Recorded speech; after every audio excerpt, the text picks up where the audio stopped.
포함해 나갈 수 있도록 주님 나와주시옵소서. 살아계신 예수님 이름으로 기도했습니다.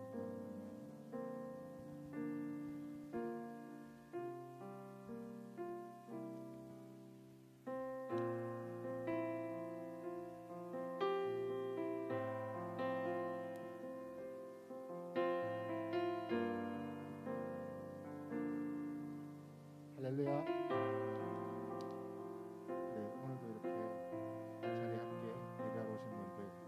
자리에서 예배를 참석하기 위해서 함께 마음으로 다하신 분들 진심으로 환영하고 축복합니다.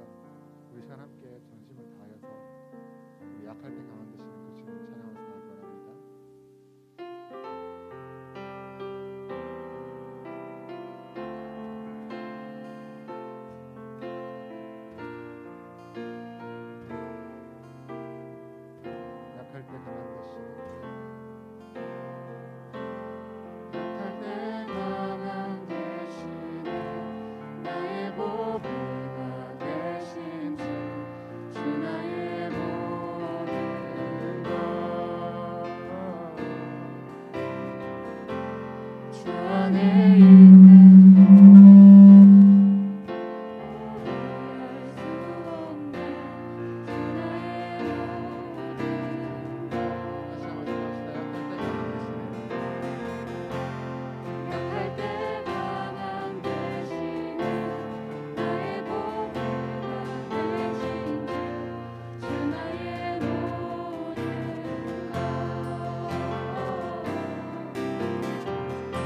시간 함께 기쁜 마음으로 박수 치면서 찬양하기 원합니다.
전심을 다해서 계속해서 고백하면서 나아가기 원합니다.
믿음으로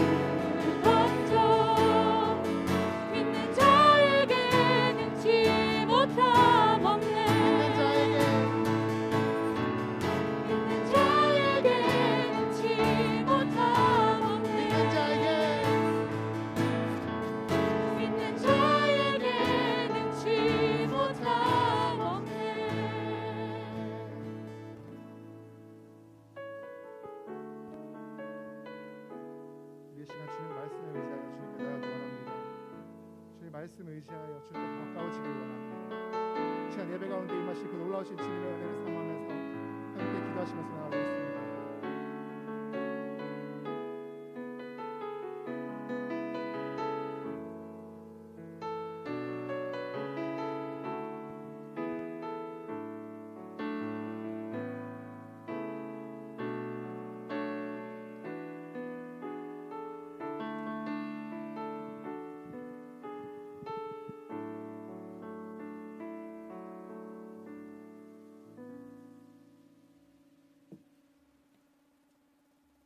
다 같이 사도신경으로 우리의 신앙을 하나님께 고백하겠습니다. 나는 전능하신 아버지 하나님, 천지의 창조주를 믿습니다. 나는 그의 유일하신 아들, 우리 주 예수 그리스도를 믿습니다. 그는 성령으로 잉태되어 동정녀 마리아에게서 나시고 본디오 빌라도에게 고난을 받아 십자가에 못 박혀 죽으시고 장사된 지 사흘 만에 죽은 자 가운데서 다시 살아나셨으며 하늘에 오르시어 전능하신 아버지 하나님 우편에 앉아 계시다가 거기로부터 살아있는 자와 죽은 자를 심판하러 오십니다. 나는 성령을 믿으며 거룩한 공교회와 성도의 교제와 죄를 용서받는 것과 몸의 부활과 영생을 믿습니다. 아멘. 다 같이 찬송가 435장 찬양하시겠습니다.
사랑의 하나님 감사합니다. 이렇게 또 주일에 주님께 나와서 함께 예배드릴 수 있음에 감사드립니다.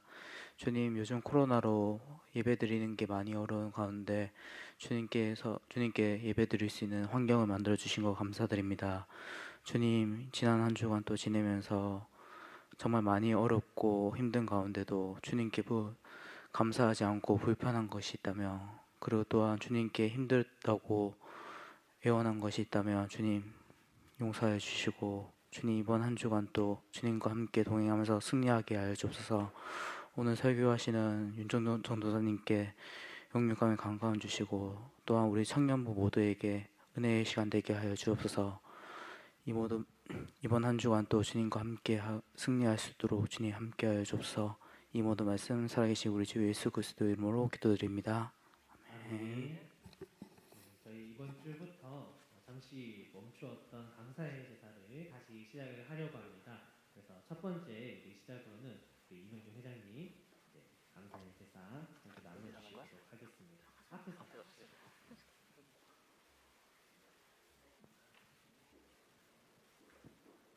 네, 반갑습니다, 여러분. 너무 오랜만인 것 같아요. 감사의 제사.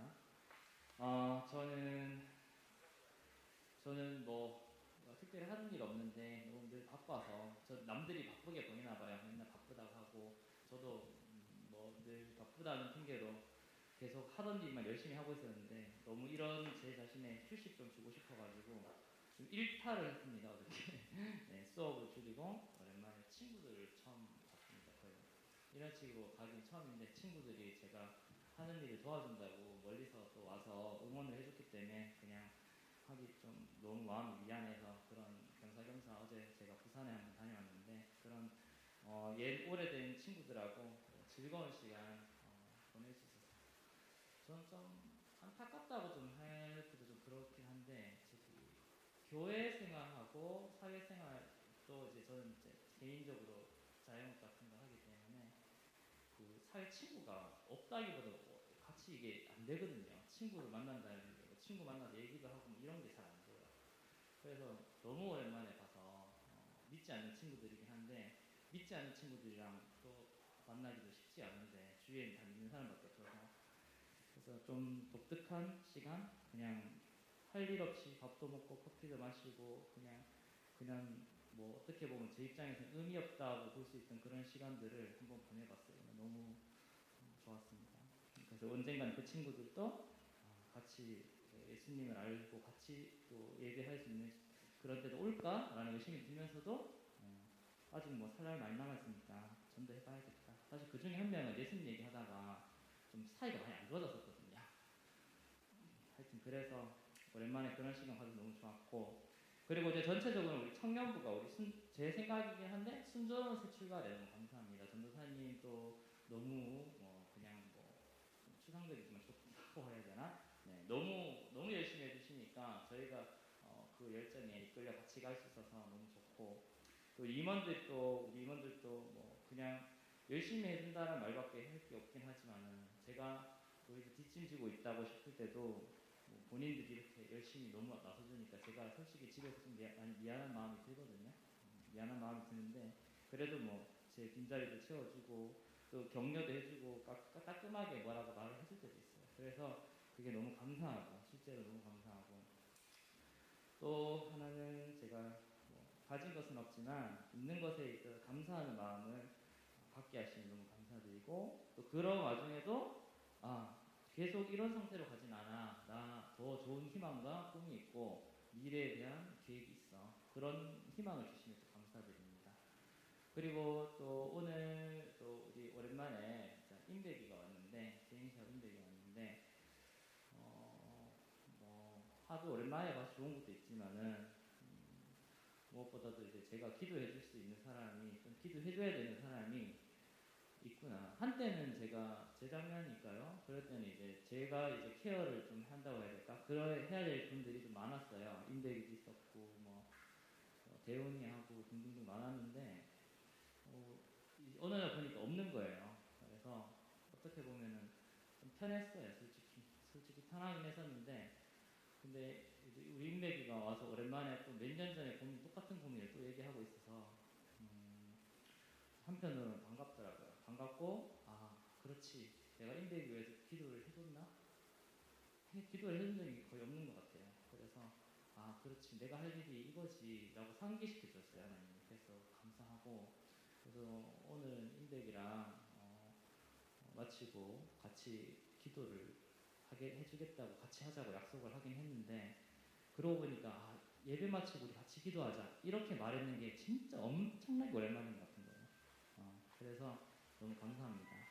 기도할 수 있는 동역자에 있어서 감사하고 내가 기도를 같이 해줌으로써 도와줄 수 있는 사람이 있다니까 너무 감사합니다. 저는 감사의 제사는 이 정도 하고 다음은 이제 지목을 그냥 랜덤으로 지목하기 좀 아무나 지목해도 되나요?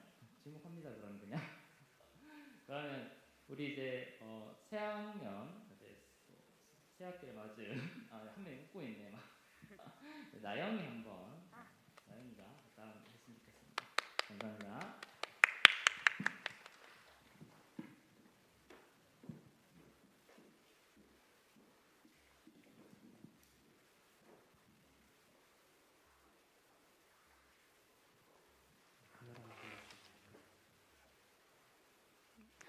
말씀 봉독하겠습니다. 마태복음 4장에서 1절에서 11절 말씀입니다. 봉독하겠습니다. 그때 예수께서 성령에게 이끌리어 마귀에게 시험을 받으러 광야로 가사 40일을 밤낮으로 금식하신 후에 줄이 진지라. 시험하는 자가 예수께 나와서 이르되 내가 만일 하나님의 아들이여든 명하여 이 돌들로 떡덩이가 되게 하라.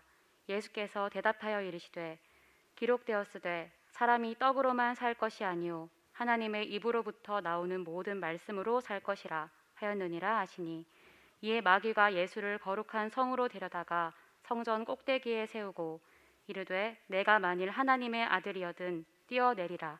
기록되었으되 그가 너를 위하여 그의 사자들을 명하시니 그들이 손으로 너를 받들어 발이 돌에 부딪히지 않게 하리로다 하였느니라. 예수께서 이르시되 또 기록되었으되 주 너의 하나님을 시험하지 말라 하였느니라 하시니 마귀가 또 그를 데리고 지극히 높은 산으로 가서 천하 만국과 그 영광을 보여 이르되 만일 내게 엎드려 경배하면 이 모든 것을 내게 주리라. 이에 예수께서 말씀하시되 사탄아 물러가라. 기록되었으되 주 너의 하나님께 경배하고 다만 그를 섬기라 하였느니라. 이에 마귀는 예수를 떠나고 천사들이 나와서 수종드니라. 아멘. 아멘. 감사합니다. 우리 또 한 주 동안 잘 보내고 이렇게 볼 수 있어서 너무 고맙고 감사합니다. 우리 옆에 있는 사람이랑 오늘 또 형제 자매와 인사를 하면서 시작을 하기를 바랍니다. 옆에 있는 사람에게 당신은 하나님의 자녀입니다라고 인사합시다. 당신은 하나님의 자녀입니다. 당신은 하나님의 자녀입니다. 네. 그리고 우리 한 번 더 이렇게 인사합시다. 조금 오글거릴 수 있지만 우와 하나님의 자녀라니 정말 축하합니다. 우와 하나님의 자녀라니 정말 축하합니다. 대박. 우리 혜영 나영 박수 쳐준 거 멋져요. 맞죠? 박수 쳐주고 싶어요. 인사를 이렇게 했는데 여러분들의 마음속에 이런 마음이 있기를 바랍니다. 정말 우리 옆에 있는 형제 자매가 하나님의 자녀라서 그것이 기쁨이 되고 또 내 옆에 있는 형제 자매뿐만이 아니라 오늘 내가 하나님의 자녀라서 기쁨이 되는 그 마음들이 우리 속에 있기를 바랍니다. 그런데 우리가 이제 교회 안에서는 이렇게 하나님의 자녀라는 것에 대해서 굉장히 만족하며 살아가잖아요. 이 중에 하나님의 자녀 되지 않고 싶으신 분 계십니까? 나 하나님의 자녀 진짜 되고 싶지 않은데 그냥 억지로 난 여기 강제로 앉아 있다. 청년부 중에는 그런 분들이 그래도 잘 없으실 거예요. 오고 싶지 않으시면 확 가버리실 수 있기 때문에 다들 여기 안에서는 당연히 나도 하나님의 자녀가 되고 싶고 하나님의 자녀 되면 좋은 것이고 하나님의 자녀로서 너무나도 자랑스럽고 기뻐요 라고 말을 합니다. 하지만 때로 우리의 삶을 돌아보면 우리의 삶이 참 많이 연약하다라는 걸 알 수 있어요. 우리가 세상으로 나아가고 당장 내일 우리의 삶의 현장으로 나아갔을 때 당연히 하나님의 자녀라는 것을 드러내며 살아갈 것 같으나 사실은 나의 삶의 모습이 그것을 드러내기보다는 때로는 그것을 조금은 감추고 싶고 때로는 그것을 남들 앞에서 굳이 나타내고 싶지 않고 때로는 이것을 조금 회피하고 싶은 그런 삶의 모습을 우리가 살아가지는 않는가. 나에게 혹시 그런 모습이 있지는 않은가. 우리가 한번 돌아보기를 바랍니다. 우리가 자꾸만 그렇게 때로 위축되고 때로 그렇게 나타내지 못하는 이유가 무엇일까라고 생각해 봤을 때 사실 이게 굉장히 어려워요.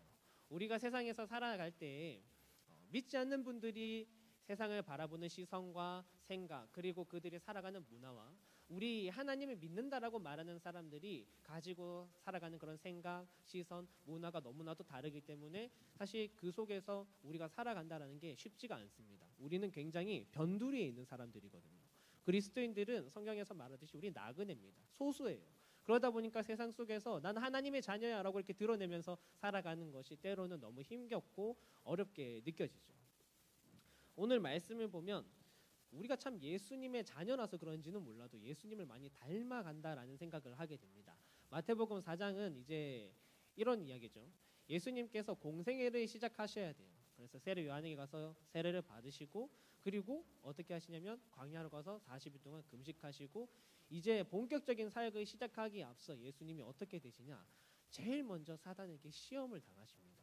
우리의 모습도 이와 마찬가지예요. 우리가 사실 이전까지 내가 예수님 별로 모르고 예수님처럼 되고 싶지도 않고 이렇게 있을 때는 그냥 살아갑니다. 하지만 내가 이제 정말 예수님의 자녀로 살아가기 위해서 마음을 먹고 이제 정말 예수님의 형상을 본받아서 삶을 살아가기 위해 마음을 먹는 그 순간부터 세상은 우리를 시험하기 시작해요. 세상은 우리를 많이 걸려 넘어지게 하려고 하고 사단이 결코 우리를 가만두지 않습니다. 다행인 것은 오늘 예수님께서 이렇게 시험 당하시는 모습을 먼저 보여주시고 또 그 시험에 대한 우리에게 어떤 답안을 주시기 때문에 우리에게 좋은 방향과 길을 제시해 주시기 때문에 그것이 참 다행인 것이죠. 그래서 오늘 이 말씀을 통하여서 네가 만약 하나님의 아들이거든이라는 제목으로 말씀을 선포하겠습니다. 먼저 3절 말씀 우리 같이 한번 읽어볼까요? 4장 3절 말씀 시작. 시험하는 자가 예수께 나와서 이르되 네가 만일 하나님의 아들이여든 명하여 이 돌들로 떡덩이가 되게 하라. 사단이 교묘하게 예수님이 지금 배고파 죽을 것 같은 그런 순간 속에 나와서 이 돌들로 떡덩이가 되게 하라고 지금 이야기를 하고 있습니다. 여러분도 잘 아시다시피 예수님이 참 하나님이셨지만 동시에 참 사람이셔서 예수님도 똑같이 배고픔을 느끼셨어요. 당장 예수님에게 굉장히 결핍이 되어져 있는 이 상황을 이용합니다. 그런데 사단이 그 상황을 이용하면서 우리에게 굉장한 거짓 증언을 합니다. 첫 번째는 뭐냐면 내가 하나님의 자녀라는 것이 너무나도 분명한 사실임에도 불구하고 이 고난으로 인하여서 너는 사실 하나님의 자녀가 아닐 수도 있다라고 사탄이 얘기한다라는 것입니다. 그래서 예수님께 이렇게 얘기하는 거죠. 당신이 만약 하나님의 아들이라면. 근데 그거는 사실이 아니거든요. 그리고 또 사탄은 이야기합니다. 지금 우리의 이 고난으로 인하여서 우리는 지금 굉장히 하나님께 실망스러운 상황 속에 놓여져 있고 하나님께 내가 지금 실망하지 않으려면 하나님이 오늘 나의 이 어려운 상황을 기적같이 회복시키셔서 내가 원하는 상황으로 바꾸셔야 한다. 그거를 지금 사탄이 얘기하고 있는 거예요. 그러면서 우리로 하여금 사실은 하나님을 원망하거나 하나님을 의심하거나 하나님께 자꾸만 실망감을 안게 만드는 그런 우리의 마음을 조장한다라는 것입니다. 이런 사탄의 유혹은요, 사실 우리가 살아가면서 얼마든지 마주칠 수 있는 그런 유혹입니다. 그런 시험이죠. 여러분들은 오늘 저희가 주보에 이제 오늘의 말씀에 이런 글을 넣었어요. 내가 들어본 그리스도인을 향한 유혹 혹은 조롱의 말은 무엇이 있나요? 라는 게 1번의 이 제목입니다. 여러분들은 어떤 말을 들어보셨을지 참 궁금해요. 저도 살아가면서 예수쟁이로 살아가다 보니까 때때로 이런 말들을 듣습니다. 그냥 믿지 않는 친구들을 만나기도 하고 그런 공동체에서 같이 그리스도인으로서 이렇게 나타내기도 하다 보면 그런 이야기들을 종종 듣습니다. 그 중에 이런 말들 굉장히 쉽게 들어요. 쟤는 하나님 믿는다고 하는데 하나님 믿어도 취직도 안 되고 뭐 되는 거 하나 없더라. 그러면 뭐하러 하나님 믿노? 이런 얘기를 되게 당연하게 얘기를 합니다. 그러니까 그만큼 믿지 않는 사람들 입장에서 교회라는 곳을 바라봤을 때 이렇게 보인다라는 거예요. 그분들의 생각에는. 그런데 그 말에 무슨 의미가 있습니까? 그러니까 하나님을 정말 뭐 믿으면 뭐 좋은 게 있냐? 너희 그렇게 지금 살아가는 거 뭐 잘 되는 거 있어서 하나님 만나냐? 하나님 계신 거 맞냐? 이런 식으로 우리로 하여금 자꾸만 의구심을 품게 한다라는 것이죠. 뭐 이것뿐만이겠습니까? 여러분들이 분명히 살아가면서 이렇게 여기저기에서 듣는 여러 가지 말들이 있을 거예요. 다 사단이 예수님께 했던 말과 크게 다르지 않는 말이다라는 것이죠. 많은 이들이 이러한 질문에 실족합니다. 우리 생각에는 이런 질문 들어도 당연히 나는 굳건하게 서 있을 것이라고 생각을 하지만 사실 사단이 우리를 이렇게 공격하고 유혹할 때는 대부분 우리가 너무나도 힘들고 연약한 상황 속에 있을 때예요. 그래서 이 사단의 말을 딱 들으면 그때 이미 우리의 마음이 무너져서 자꾸만 생각해 버리는 거죠. 나 스스로 내가 하나님의 자녀가 아닌 건 아닐까? 내가 지금 뭐 이런 죄를 지어서 내 삶이 지금 이런 모양 이 꼴이라서 하나님이 혹시 나를 벌 주시나? 이렇게 생각을 하기도 하고요. 또 더 나아가서는 하나님이 정말 나를 사랑하시는 게 맞나? 내가 지금 살아가는 삶 가운데 고난에 고난이 지금 겹겹인데 하나님이 정말 나를 사랑하시면 어떻게 나한테 이렇게까지 하실 수 있나? 라는 그런 의구심을 우리가 품기도 합니다. 여러 가지 상황 속에서 사단이 유혹하고 우리는 그 가운데 때로 자꾸만 하나님을 멀리하는 모습, 그런 삶을 살아갈 수 있는 것이죠. 그때 예수님께서는 우리에게 답안을 주십니다. 4절의 말씀 함께 읽어보겠습니다. 시작. 예수께서 대답하여 이르시되 기록되었으되 사람이 떡으로만 살 것이 아니요 하나님의 입으로부터 나오는 모든 말씀으로 살 것이라 하였느니라 하시니. 이것이 우리를 향한 예수님의 대답이고요. 이것이 이제 우리에게 질문하는 사람들에게 들려줘야 할 대답입니다. 우리의 대답이 되어야 해요. 세상에 있는 사람들이, 믿지 않는 사람들이 우리를 향하여 굉장히 공격적으로 질문할 수 있습니다. 야, 교회 다니면 취직이 잘 되냐? 뭐 결혼이 되냐? 남자친구가 생기냐? 성적이 오르냐? 교회 열심히 다니면 하나님이 너 그만큼 교회에서 매주 열심히 섬기는데 직장에 좋은 자리 아니면 너가 갈 만한 자리 어디 하나는 딱 마련해 주시고 너를 거기 그냥 딱 넣어줘야 되는 거 아니냐? 너가 그렇게 매주 하나님 열심히 섬기고 우리 범성제 찬양대 열심히 찬양단 섬기시는데 매주 금요일마다 열심히 콘티 보내주시거든요. 그렇게 매주 찬양팀 섬기기 위해서 막 연습하고 콘티 짜고 하는데 하나님이 너의 인생길 너가 가고자 하는 거 좀 뚫어주셔야 되는 거 아니냐. 그것도 아닌데 왜 이렇게 하느냐라고 우리에게 만약에 누군가 질문한다면 청년들이 그런 모습 너무나도 많이 봤거든요. 그게 우리 청년들의 현실적인 고민이고 그런 상황 속에서 많이 힘들어 하거든요. 그때 우리가 대답을 가지고 있어야 한다라는 것이죠. 내가 오늘 그것 때문에 교회를 다니는 것이 아니고 내가 오늘 그것 때문에 사는 것이 아니기 때문에 괜찮아. 하나님의 말씀을 믿기 때문에 교회를 나가는 것이고 하나님의 말씀을 믿기 때문에 최선을 다하면서 살아가고 있고 결국 주님이 그 말씀대로 내 삶을 이끌어 가실 거라는 걸 나는 믿어. 지금 비록 나의 삶이 때로는 어려워 보이고 나의 문제가 해결되지 않는 것처럼 보이지만 하나님께서 내 삶을 책임지고 계시다라는 것을 나는 확신해요. 우리의 삶 가운데 물론 세상에서 주어지는 그 떡도 중요하죠. 그것이 중요하지만 동시에 오늘 나의 삶을 움직이고 내 삶을 진정으로 채우는 것은 하나님의 말씀이다라는 그 삶의 기준이 서 있는 오늘 저와 여러분이 되기를 바랍니다. 그 순수한 신앙의 지조를 지키십시오. 그거를 지키시고 우리의 삶 가운데 세상을 살아갈 때 사람들이 더 이상 우리에게 이런 말을 하지 못하게 될 것입니다. 왜냐하면 우리가 흔들리지 않으니까요. 6절의 말씀을 읽어봅시다. 6절 말씀 다 같이 시작. 이르되 내가 만일 하나님의 아들이어든 뛰어내리라. 기록되었으되 그가 너를 위하여 그의 사자들을 명하시리니 그들이 손으로 너를 받들어 발이 돌에 부딪히지 않게 하리로다 하였느니라. 이번에는 사단이 말씀을 인용해서 예수님을 시험합니다. 그런데 정말 놀랍게도요. 요즘 살아가는 세상의 사람들을 보면 교회를 100은 아니어도 50은 아는 것 같아요. 교회라는 어떤 이런 공동체를. 저는 전도사로 섬기면서 주변에 가끔 믿지 않는 분들을 만나면 되게 난감합니다. 약간 맞는 것 같은데 굉장히 안 좋은 쪽으로만 알고 있어요. 교회를. 교회 목사가 이사장 아니냐 막 이러면서 목사님들 돈 많이 벌지, 니 돈 많이 벌겠네 이렇게 하면 그거 아닌데 진짜 목사님 뭐 일하는 거 있나? 막 주일날 와서 예배 그냥 설교 한번 하면 끝이지. 이렇게 그거 아닌데 막 이렇게 얘기를 막 싸울 수는 없지만 정말 많은 오해들을 가지고 또 정말 많은 말들을 합니다. 그러면서 어떤 교회의 루틴, 교회의 생활을 어느 정도 알고 우리를 공격하는 분들도 계세요. 제가 예전에 경주는 아니고 다른 곳에서 시청에 알바를 뛴 적이 있습니다. 예전에 이 얘기를 한번 드렸던 것 같은데 그 당시에 저를 담당해 주시던 분이 이제 크리스천이셨어요. 그분이 무슨 감사를 받으셨나 봐요. 이 감사 같은 게 나오나요? 그죠. 나오나 봐요. 그 감사 나와서 스트레스를 받으셨나 봐. 그게 잘 안 되셨나 봐. 그래서 직원들이 있는 가운데서 이렇게 얘기를 하시는 거예요. 종교 바꿔야겠네. 이렇게 얘기를 하시는 거예요. 이제 농담이시겠죠. 농담반 진담반이신 것 같았는데 그것도 조금 속이 상했는데 그때 너무나도 잊혀지지 않는 기억은 그 옆에 계시던 다른 주무관님이셨습니다.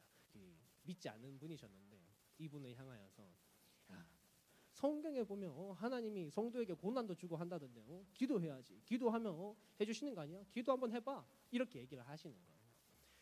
이 믿지 않는 분한테 이런 얘기를 듣는 것도 너무나도 민망한데 더 또 속이 상했던 것은 이 믿지 않는 분들이 우리에게 얘기를 할 때 해볼 테면 해봐라는 것이었습니다. 그러니까 너희들이 정말 하나님을 믿으면 그거 되는지 한번 보자. 한번 이렇게 봐. 기도하면 된다며. 기도하면 얼마큼 되는지 보자. 이런 질문들을 받는 게 너무나도 마음이 아팠어요. 우리가 그거를 그냥 그 당장에 뭐 그럼 잘 봐. 내가 불 내려 볼게. 기도하면서 불 내리나요? 아니잖아요.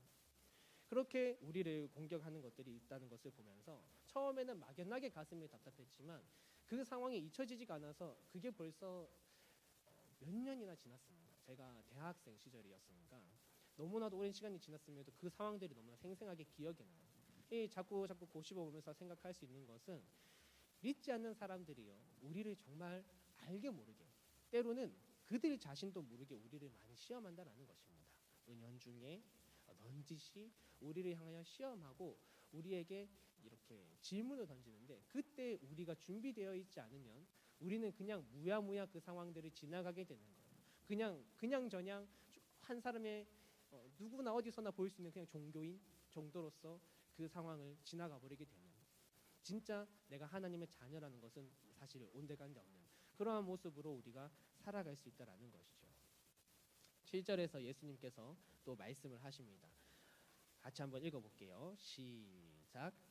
예수께서 이르시되 또 기록되었으되 주 너의 하나님을 시험하지 말라 하였느니라 하시니.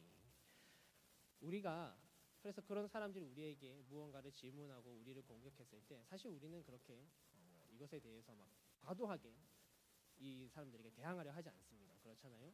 사실 우리가 그런 것들을 가지고 주님 앞에 나아가는 순간 이미 우리는 실패한 거예요. 주님이 이거를 이루어 주시는지 이루어 주지 않는지 내가 한번 그걸 알아보기 위해서 주님을 시험한다.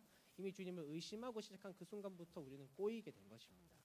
우리가 정말 예수님을 믿고 따르는 사람이라면 주님이 오늘 나에게 어떻게 일하시는지 믿고 우리는 잠잠히 기다리면서 살아가게 되죠.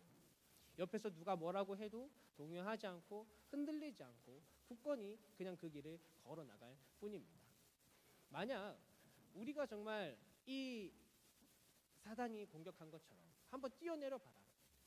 그랬을 때 예수님께서 정말 뛰어내리시고 천사가 받쳐줬다면 정말 사단이 돌을 떡덩이로 바꾸어 봐라라고 했을 때 예수님께서 그 돌을 떡덩이로 바꾸셨다면 예수님께서 정말 내가 갑자기 취직되게 만드시고 내가 피하고 싶은 감사가 얼떨결에 피해지도록 그냥 다 그렇게 만드셨다고 생각해 봅시다. 그렇게 되었을 때 정말 그 얘기를 했던 상대방이 예수님을 믿을까요? 사람은 언제나 우리의 말을 쉽게 바꿀 수 있어요. 그거 그냥 우연이지 않냐. 그거 뭐 이제 와서 그거 잘 됐으니 됐네. 이렇게 하고 충분히 넘어가 버릴 수 있는 부분인 것이죠. 또 만약에 그 사람이 혹 그 모습을 보고 나도 한번 교회 다녀볼까 라고 했을 때 정말 우리가 또한 주의해야 할 것은 떡을 보고 우리가 교회로 나왔을 때 그것을 제대로 잡아주지 못하면 어느새 그 사람은 어떤 사람이 되냐면 오병이어때 예수님이 나에게 빵을 채워주실 것을 기대하고 따라 나섰던 그런 군 중에 한 사람으로 남아 있어 버릴지도 모른다는 것입니다. 그래서 결국 어려움이 다가오면 또 금방 떠나가 버리는 그런 한 사람이 그냥 되는 것이죠. 예수님은 자꾸만 이런 식으로 하나님을 시험하지 말 것을 이야기하십니다. 우리가 하나님을 시험할 수 있는 때 하나님이 딱 하나 알려주셨어요. 너희가 이제 11조 해봐라. 내가 너희에게 얼마나 복을 주어주는지 한번 해봐라. 그러니까 무슨 말이에요? 하나님 앞에 순종해봐라.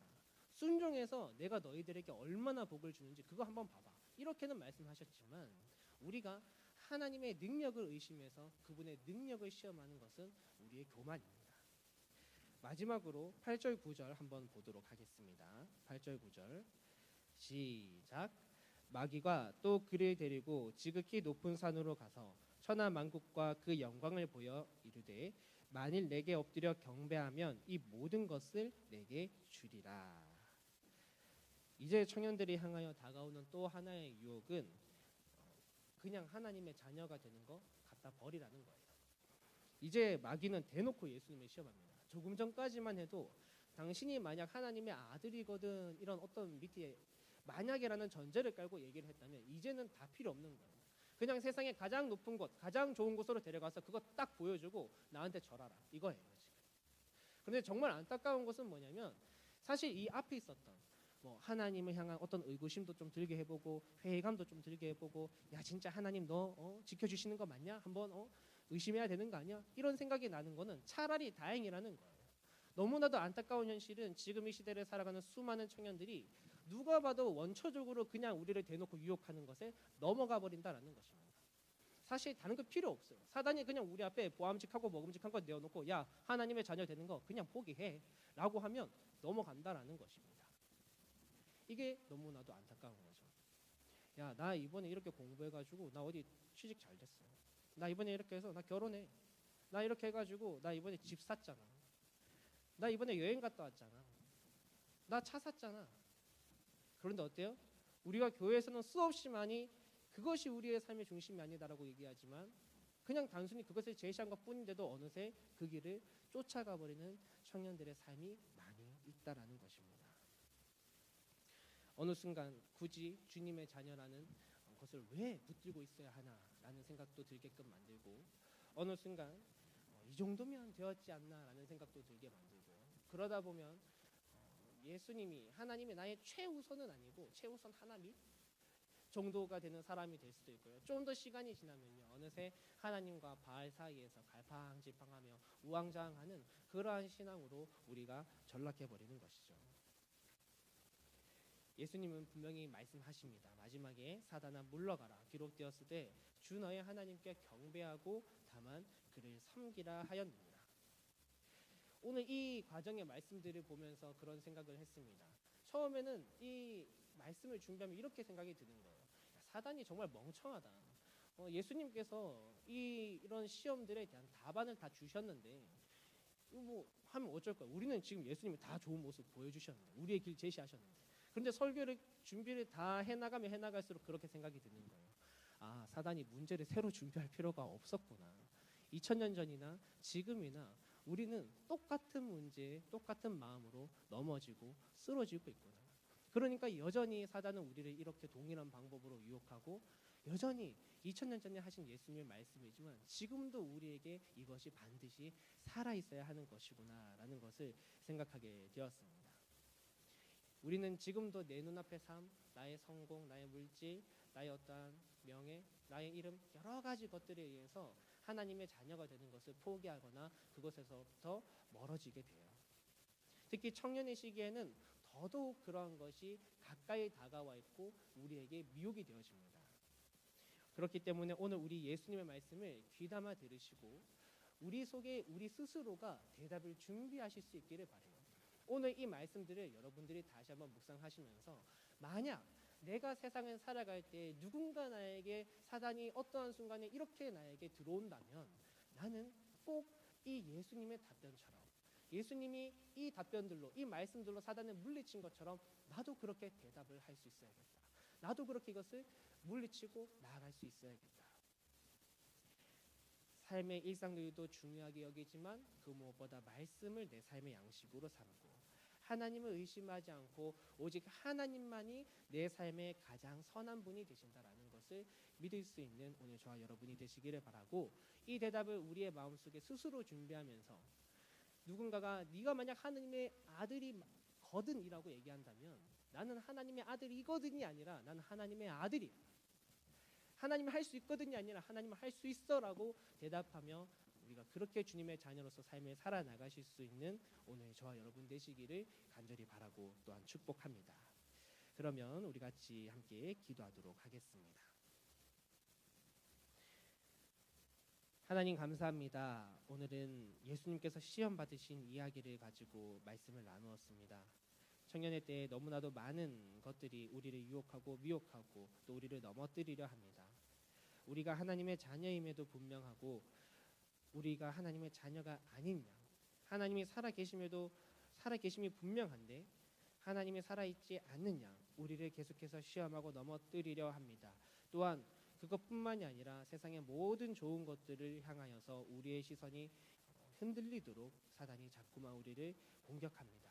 하나님, 우리 귀한 청년들을 한 사람 한 사람 지켜주옵소서.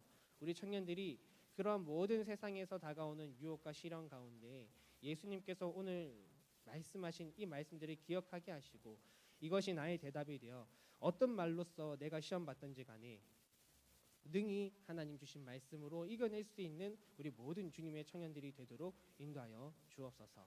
세상에 있는 떡으로만 사는 것이 아니라 주님의 말씀으로 살아가게 하시고 주님을 다른 것으로 시험하는 것이 아니라 오직 순종하며 주님만 신뢰하게 하시고 주님 한 분만 바라보며 주님만 경배하며 살아가는 우리 모든 주님의 청년들이 되도록 인도하여 주옵소서. 감사드리며 살아계신 예수님 이름으로 기도드립니다. 아멘. 네, 오늘은 세령 형제가 중요한 또 일이 있어서 예배를 참석하지 못했습니다. 그래서 제가 이어서 바로 청년부 소식을 전하고 우리 회장님 나오셔서 환영과 결단 시간 인도해 주시도록 하겠습니다. 네, 첫 번째 소식입니다. 예배에 참여한 모든 청년분들 진심으로 환영하고 축복합니다. 오늘은 사순절 세 번째 주일입니다. 사순절을 보내고 있는 만큼 우리 스스로의 삶의 놀이거리들은 조금 절제하고 우리의 모습을 정돈하고 말씀을 묵상하면서 이 기간을 예수님과 함께 보내실 수 있는 우리 청년들이 되기를 바랍니다. 두 번째 소식은 청년부 유튜브 채널 인스타 계정에 지속적으로 많은 관심을 바랍니다. 특히 인스타 같은 경우에는 우리 광고가 수시로 계속해서 올라가고 있어요. 좀 빠르게 아주. 그렇기 때문에 여러분들이 청년부 소식을 더 빨리 듣고 싶으시면 같이 인스타에 팔로우 해주시고 또 늘 같이 함께 공유해 주시면 참 감사하겠습니다. 세 번째 소식입니다. 사순절을 맞아 마태복음 묵상 릴레이를 진행합니다. 기간은 3월 7일 주일부터 4월 3일 토요일까지고요. 매주 주일에는 국모임 시간에 저희가 성경을 한 장을 읽고 또 평일에는 우리가 각자 이제 시간을 따로 구별하여서 말씀을 한 장씩 읽어 나갈 수 있기를 바랍니다. 오늘부터 읽어 나가면 4월 3일 부활절 딱 전날까지 마태복음 28장까지를 다 읽을 수가 있어요. 그래서 함께 동참해 주시기를 바라고 내가 주중에 이제 이런 시간을 갖는 것이 어렵다 하는 분들이 계실 수 있어요. 그래서 주중 화요일부터 토요일까지는 점심 시간대를 조금 이용해 보기로 했습니다. 12시 40분부터 1시까지 20분 동안 저희 성경통독 청년부, 그러니까 경주 남북의 청년부 유튜브 채널을 통하여서 실시간 라디오를 진행을 할 거예요. 그래서 같이 성경 읽고 짧게 묵상도 나누고 기도도 하는 시간을 가지려고 합니다. 그래서 여러분들이 만약에 점심시간에 시간을 조금 내실 수 있다면 그 시간에 시간을 잠깐 내어서 같이 함께 참여해 주시고 또 만약에 그 시간이 어렵다 그러면 어차피 유튜브는 녹화본이 올라가니까 그 녹화본을 가지고 나의 정해진 시간에 함께 하셔도 되고 아니면 뭐 그것도 어렵다면 여러분들이 각자 나의 시간을 추려서 성경을 읽어가시면 되겠습니다. 그래서 저희가 4월 3일 토요일까지 한번 한 장씩 읽어보도록 하고요. 저희가 이 성경을 읽는 거 같이 함께 해보자라는 의미에서 SNS 릴레이를 한번 해보려고 합니다. 어떤 방식이냐면 이것도 아마 회장님부터 시작을 하시겠죠. 이제 성경을 그날 읽고 그날 내가 성경 읽은 부분을 이렇게 한번 사진으로 찍는다든지 자신이 있으시면 내 얼굴도 이렇게 V해서 같이 찍으셔도 됩니다.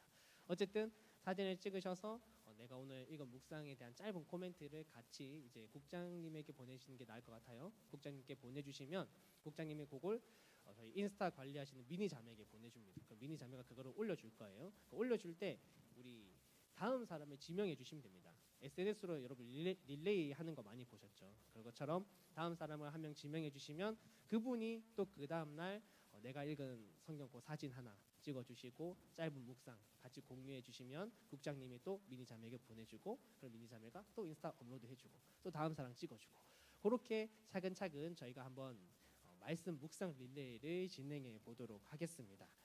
네, 많은 참여 부탁드립니다. 지명 당했는데 잠수 타시면 안 됩니다. 잠수 타시면 국장님들이 계속 전화할 수도 있습니다.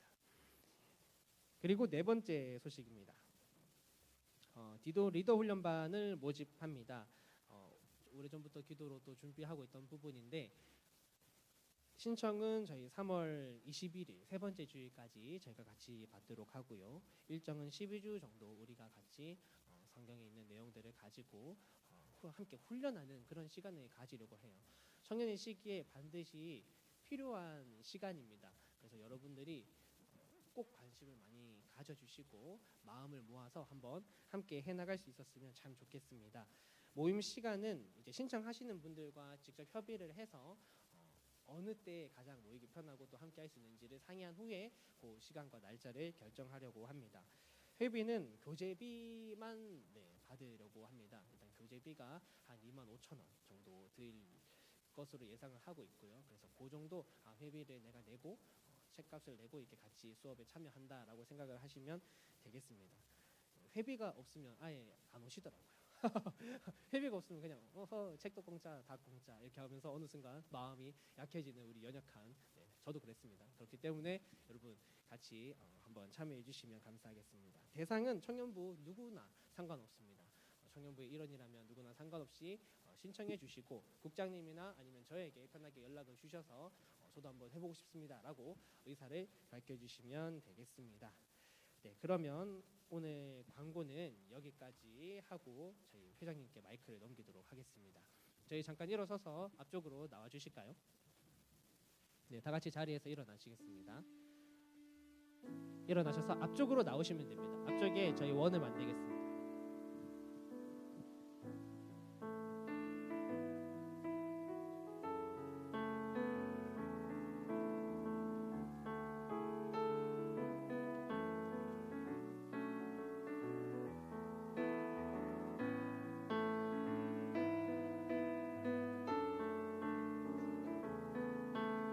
네, 반갑습니다. 우리 같이 또 모여서 얼굴도 마주할 수 있으니까 너무 좋습니다. 우리 오랜만에 오신 분들도 있으니까 인사 간단하게 한번 해볼까요? 우리 여기 세인자매거든요.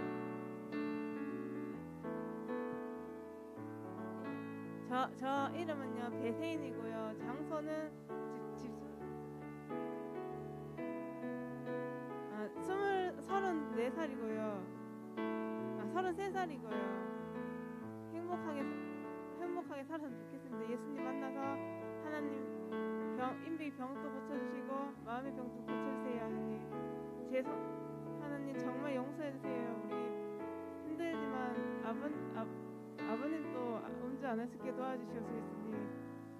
그리고 청년부도 항상 기쁜 마음으로 살아갈 수 있게 도와주시옵소서. 예수님. 예수 그리스도 이름 기도드립니다.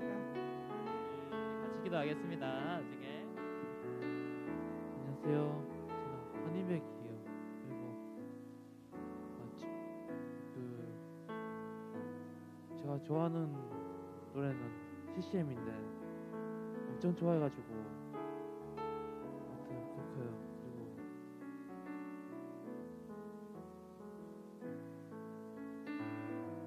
그렇습니다. 네.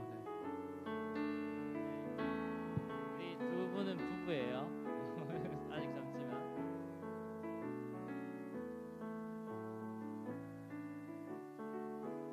28살 김성욱입니다.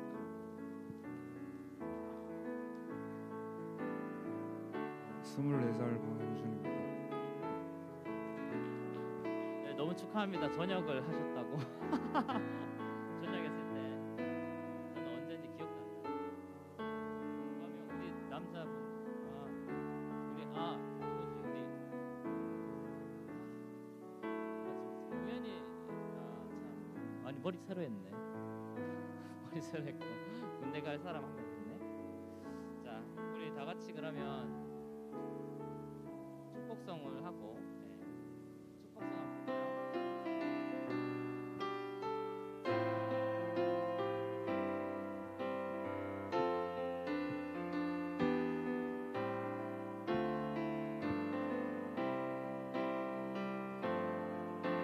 당신을 기뻐하는 하나님, 당신을 축복하는 하나님, 당신의 웃는 얼굴 속에서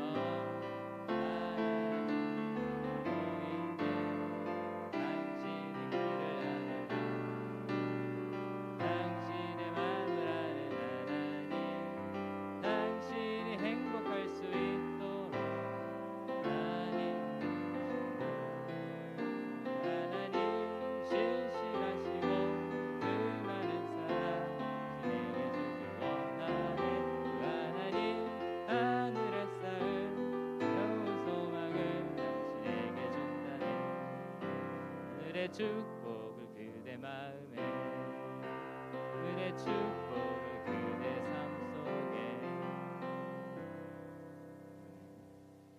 이거 솔직히 제가 잘 모르거든요. 저는 사실 하는 거 따라서 하고 있는데 이게 매해 하다 보면 아마 입에 없겠죠. 네, 우리 몇 달 뒤에 나도 힘차게 할 수 있도록.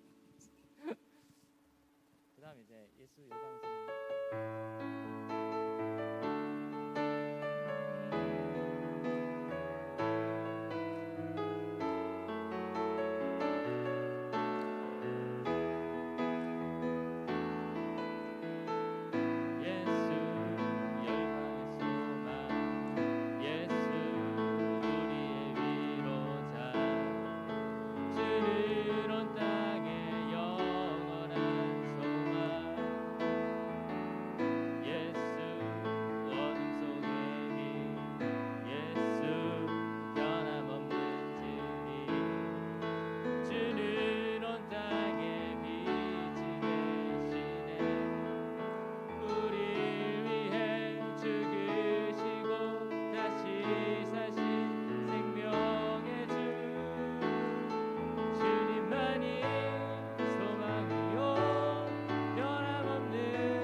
주님 가르쳐 주신 기도로 예배를 마치도록 하겠습니다.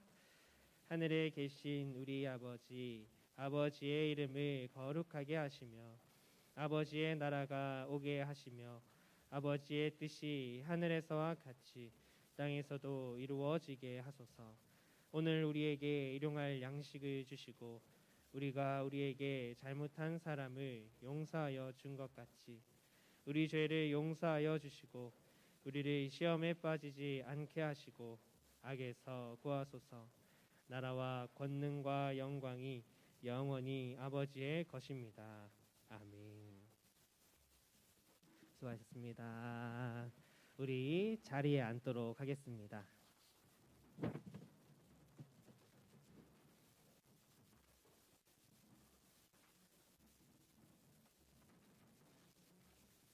네, 저희 오늘은 이제 오늘부터 저희가 말씀 묵상 릴레이를 시작을 합니다. 그래서 저희 오늘은 이곳에서 우리가 다 같이 함께 마태복음 1장을 같이 묵상을 하려고 해요. 그래서 마태복음 1장을 한번 펴보도록 하겠습니다. 네, 마태복음 1장. 실제로 집에서 여러분 묵상하실 때는 자리를 잡으시고 또 마음을 정돈하시고 기도하시고 또 그렇게 말씀 묵상을 시작을 해주시면 되겠습니다. 뭐 여유 있으시면 찬송가도 한곡 부르시고요. 그렇게 해주시면 될 것 같아요. 그러면 마태복음 1장 제가 읽고 우리 여기 계신 우리 청년분들 한 번씩 읽고 해서 교독하도록 하겠습니다. 제가 먼저 읽겠습니다. 아브라함과 다윗의 자손 예수 그리스도의 계보라.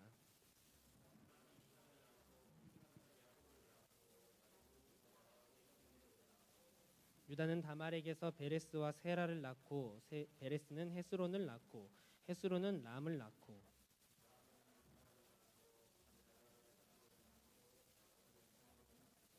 살몬은 라합에게서 보아스를 낳고 보아스는 루색에서 오벳을 낳고 오벳은 이세를 낳고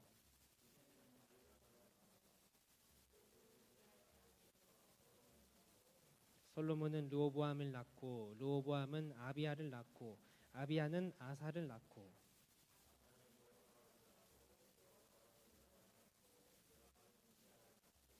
우시야는 요담을 낳고 요담은 아하스를 낳고 아하스는 히스기야를 낳고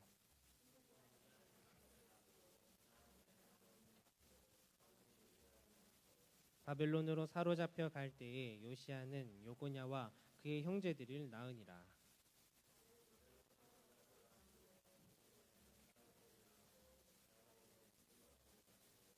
스룹바벨은 아비훗을 낳고 아비훗은 엘리야김을 낳고 엘리야김은 아소르를 낳고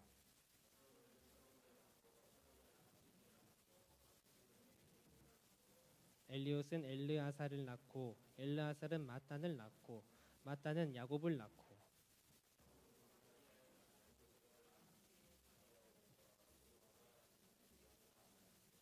그런즉 모든 대수가 아브라함부터 다윗까지 14대요 다윗부터 바벨론으로 사로잡혀 갈 때까지 14대요 바벨론으로 사로잡혀간 후부터 그리스도까지 14대더라.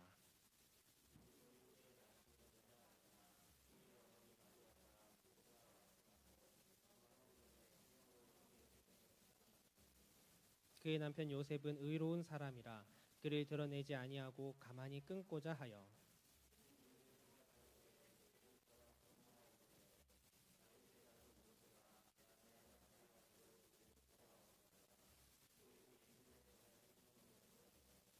아들을 낳으리니 이름을 예수라 하라. 이는 그가 자기 백성을 그들의 죄에서 구원할 자이심이라 하니라.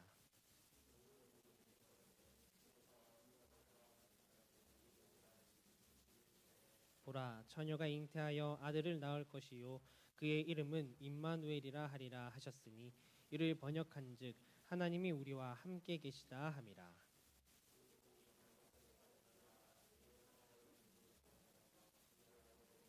함께 읽겠습니다. 아들을 낳기까지 동침하지 아니하더니 낳음에 이름을 예수라 하니라. 아멘. 오늘 마태복음 1장 말씀을 함께 읽어보았는데 마태복음 1장에는 우리 족보가 나옵니다. 예수님의 족보. 성경을 읽다 보면 여러분들이 때로 족보를 발견하실 수가 있어요. 족보는 사실 읽기가 조금 어렵습니다. 왜냐하면 누가 누구를 낳고 누가 누구를 낳고가 계속해서 반복되는 것이다 보니까 도대체 성경에 왜 족보가 있나라고 생각을 하실 수도 있어요. 특히 구약에 가면 또 족보가 많이 있기 때문에 왜 성경에 이렇게 긴 족보들이 들어가 있는 것일까?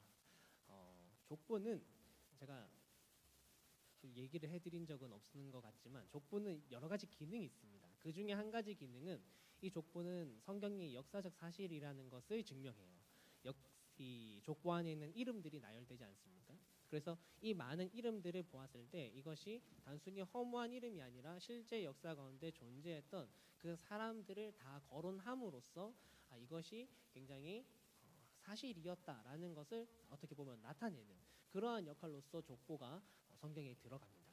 그리고 또 족보는 또 한 가지의 기능이 있는데 그건 뭐냐면 이전의 이야기와 이 다음의 이야기를 연결하는 다리와 같은 역할을 합니다.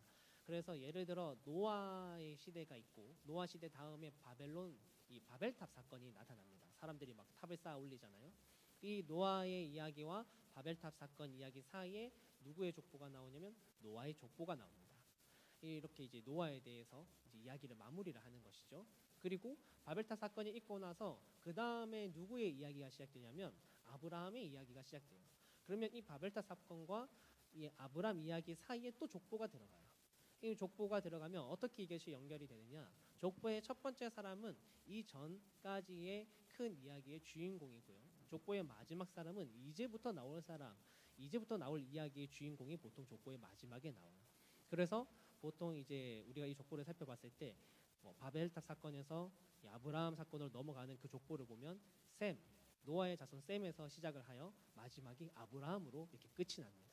그것과 마찬가지로 오늘 우리 마태복음 신약의 이제 첫 번째 권이죠. 첫 번째 책인데 구약에서 신약으로 넘어올 때 400년이라는 공백기가 있었어요. 하나님의 말씀을 전해지지 않았던 그 공백기가 지나고 나서 이제 이 새롭게 신약이 시작되는 것이 누구의 이야기입니까?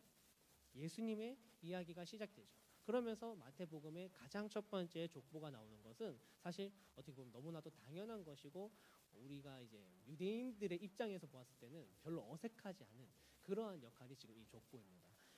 그리고 이 족보에서는 한 가지 꼭 말하고 싶은 게 있어요. 지금 이 족보로.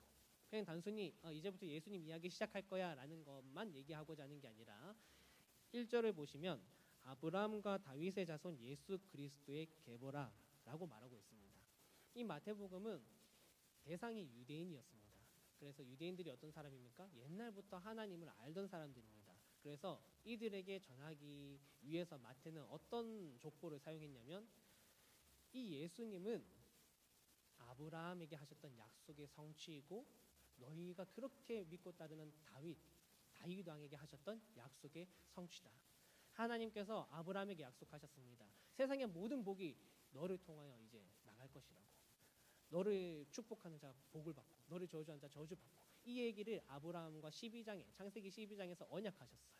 그 언약이 이제 예수님으로 인해 성취되었고 다윗에게도 똑같이 사무엘상에서 언약하셨습니다. 하나님께서 다윗에게 너에게 영원한 왕위가 있을 것이다. 이게 다 메시아를 뜻하는 것이었거든요. 그래서 그것을 이제 하나님께서 다 성취하셨다. 하나님께서 예수님으로 인하여서 이 모든 약속을 이제 이루셨다라는 것을 마태는 오늘 전하려고 했습니다. 하나님은 우리에게 약속하신 것을 반드시 지키시는 분이시고 하나님은 오늘 우리에게 또 한 가지를 약속하셨어요. 23절입니다. 보라 처녀가 잉태하여 아들을 낳을 것이요 그의 이름은 임마누엘이라 하리라 하셨으니 이를 번역한즉 하나님이 우리와 함께 계시다 함이라. 하나님이 우리와 함께 하겠다고 약속하셨고 그렇게 우리 예수님을 보내주셨고 예수님 또한 승천하여 떠나가실 때 세상 끝날까지 너희와 함께 하겠다라고 우리와 약속하셨습니다. 이제 우리가 사순절 기간 동안 성경을 이렇게 한 장 한 장씩 묵상하며 나가실 때 오늘 나와 함께 하시는 예수님을 기억하시고 더욱더 우리가 성실하게 하루하루 성경의 말씀들을 묵상해 나가실 수 있는 우리 청년들이 되기를 바랍니다.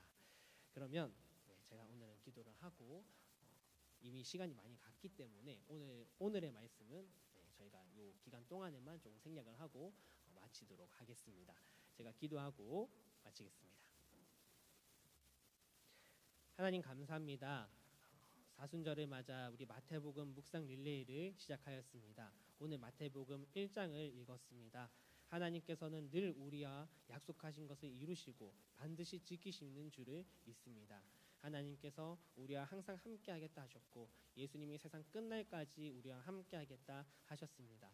그렇게 성령님을 우리에게 보내주셨습니다. 하나님 우리 모든 믿음의 청년들이 매일매일 하나님과 함께 동행하며 이 사순절 기간 동안 말씀을 가까이 하고 예수님을 더욱 가까이 할 수 있는 귀한 사순절을 보낼 수 있도록 인도하여 주옵소서.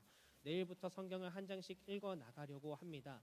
나의 시간과 나의 장소를 내어서 성경을 읽는 것이 원래부터 습관이 되어져 있지 않았다면 이것을 갑자기 하는 것이 매우 어렵고 힘이 들 것입니다. 하지만 우리가 마음으로 결단하여 성경의 그 자리를 갖게 하시고 성경책을 펴고 예수님의 말씀을 읽어볼 수 있는 우리 모든 귀한 청년들이 되도록 인도하여 주옵소서. 감사드리며 살아계신 예수님 이름으로 기도드립니다. 아멘. 네, 오늘도 수고하셨습니다.